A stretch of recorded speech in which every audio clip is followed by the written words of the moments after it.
Hello बच्चों, let's read this question. A line segment AB of length lambda moves such that the points A and B remain on the periphery of a circle of radius lambda. Then the locus of the point that divides the line segment AB in the ratio 2:3 is circle of radius. तो यहाँ पे देखो हमें locus बतानी है उस point की जो डिवाइड कर रहा है लाइन सेगमेंट AB को 2:3 में. ठीक है, तो यहाँ पे उसकी लोकस जो सर्किल आ रहा होगा उस सर्किल की रेडियस बतानी है. तो की कॉन्सेप्ट की बात करें हम, की कॉन्सेप्ट, तो हम बोल सकते हैं कि if P x, y is dividing the join of A, इसके कोऑर्डिनेट्स है हमारे पास x1, y1 एंड B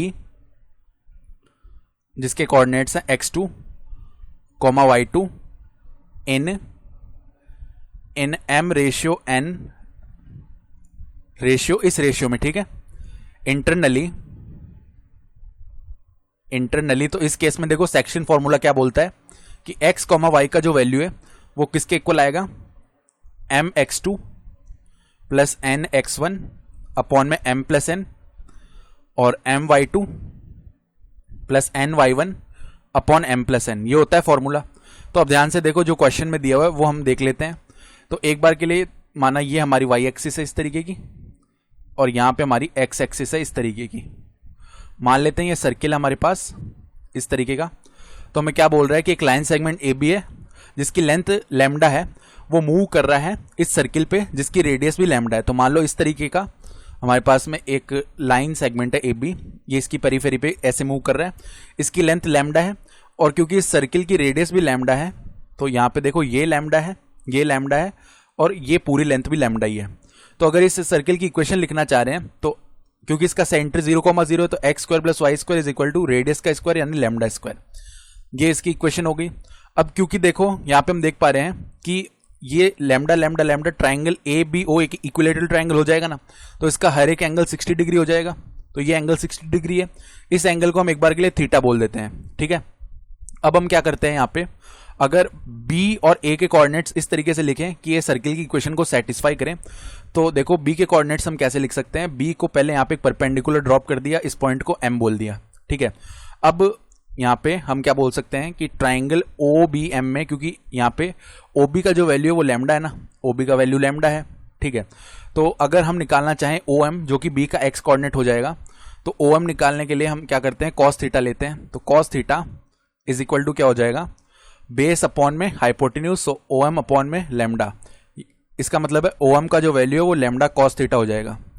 ठीक है, फिर उसके बाद अगर हम BM निकालना चाहते हैं तो उसके लिए sin थीटा लो. sin थीटा इक्वल टू क्या होगा, परपेंडिकुलर यानी BM अपॉन में जो हमारे पास हाइपोटेन्यूज है यानी लैम्डा. इसका मतलब BM का जो वैल्यू है वो क्या हो जाएगा, लैम्डा sin थीटा. ये BM है. ठीक है, BM is equal to lambda sin theta. तो B के कोऑर्डिनेट्स क्या आ जाएंगे, OM जो है x कोऑर्डिनेट बन जाएगा यानी लैम्डा cos थीटा, और जो हमारे पास BM है वो y कोऑर्डिनेट होगा यानी लैम्डा sin थीटा. अब इसी तरह हम A के कोऑर्डिनेट्स भी लिख सकते हैं. बस क्या होगा यहाँ पे, ये जो एंगल है जो यहाँ पे थीटा आ रहा है उसमें 60 ऐड हो जाएगा, क्योंकि 60 डिग्री इस तरफ जाना पड़ेगा A के कोऑर्डिनेट्स के लिए. तो अगर A के कोऑर्डिनेट्स लिखने चाह रहे हैं तो वो हो जाएंगे A cos में थीटा प्लस 60 डिग्री. ठीक है, comma lambda sine theta plus 60 degree. इस तरीके के आ जाएंगे कोऑर्डिनेट्स. ठीक है, तो ये A के कोऑर्डिनेट्स हो गए. तो अब हमारे पास A और B दोनों के कोऑर्डिनेट्स हैं. तो हम क्या करते हैं यहाँ पे, चलो इसको अलग से बनाते हैं एक बार. अब हम मान लेते हैं यहाँ पे एक पॉइंट P है जिसके कोऑर्डिनेट्स है x1, y1, और ये जो P है ये इस लाइन सेगमेंट AB को डिवाइड कर रहा है 2:3 में, जैसा कि क्वेश्चन में दिया हुआ है. इसको एक बार अलग से बना लेते हैं. मान लो ये हमारा AB है, A के कोऑर्डिनेट्स हम जानते हैं कितने हैं, lambda cos theta plus 60 degree, comma lambda sine theta plus 60 degree. ये है. उसके बाद B के जो कोऑर्डिनेट्स है वो lambda cos theta, comma lambda sine theta. सही है, और यहाँ पे एक पॉइंट P है जो कि इसको 2:3 में डिवाइड कर रहा है. तो अगर P के कोऑर्डिनेट्स हमने बोल रखे हैं x1, y1, तो अगर x1 निकाल रहे हैं तो वो क्या हो जाएगा, देखो 2 मल्टीप्लाई में x कोऑर्डिनेट ऑफ B, तो 2 लैम्डा cos थीटा प्लस में 3 मल्टीप्लाई में x कोऑर्डिनेट ऑफ A यानी 3 lambda cos theta plus 60 degree, upon में रेशियोज का सम, यानी 2 + 3 5 हो जाएगा। सही है। अब हम क्या करते हैं, यहाँ पे इस 5 को इस तरफ लेके आते हैं, तो 5x1 और यहाँ से लैम्डा कॉमन लेंगे ऊपर से और उसको भी डिनोमिनेटर में लेके आएंगे। तो 5x1 अपॉन में लैम्डा, इसका जो वैल्यू हो जाएगा 2 cos थीटा प्लस में 3 cos थीटा प्लस 60 डिग्री। इसको एक बार के लिए इक्वेशन 1 बोल लेते हैं। उसके बाद में इसी तरह अगर y1 लिखना चाह रहे हैं तो वो क्या हो जाएगा, 2 लैम्डा साइन थीटा प्लस में 3 लैम्डा साइन थीटा प्लस में 60 डिग्री अपॉन में 2 प्लस में 3 यानी कि 5। सेम इसी तरह 5y1 अपॉन में लैम्डा हो जाएगा और ये किसका वैल्यू है, 2 साइन थीटा प्लस में 3 साइन थीटा प्लस 60 डिग्री, इसका वैल्यू आ गया। इसको इक्वेशन 2 बोल लेते हैं।